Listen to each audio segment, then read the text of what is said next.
بہت ہی واہیات ڈاکو تھے، خود تو لوٹ رہے تھے اور اوپر سے طعنہ بھی دے دیا کہ تم بھی ڈاکو اور چور ہو۔ ایسا ہی ایک واقعہ مریم نواز کے ساتھ پیش آیا۔ مریم نواز اپنی گاڑی پہ جا رہی تھی اور کچے کے ڈاکوؤں نے انہیں لوٹ لیا۔ کچے کے ڈاکو نے نہ صرف انہیں لوٹا بلکہ طعنے بھی دیے اور کہا کہ تم بھی چور ہو اور تمہارا باپ بھی چور ہے۔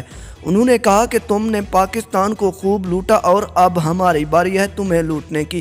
اسی حوالے سے وہاں سے نقدی بھی چھین لی اور اس کے علاوہ مریم نواز سے قیمتی سامان بھی چھینا، جس میں توشہ خانہ سے چرائی گئی گھڑی بھی شامل تھی اور اس کے علاوہ ڈرائیوروں کا سامان بھی تھا اور اس کے علاوہ کھانے پینے کی اشیاء بھی تھی، اور کہا کہ اگر مزید پیسے دو گے تو بعد میں آپ کو چھوڑ دیا جائے گا۔ اس کے علاوہ مریم نواز نے بھی دھمکیاں دی، لیکن وہاں پر ایک نہ چل سکی اور ڈاکوؤں نے کہا کہ یہاں پہ صرف ہمارا راج چلتا ہے اور ہم ہی یہاں کا فیصلہ کرتے ہیں۔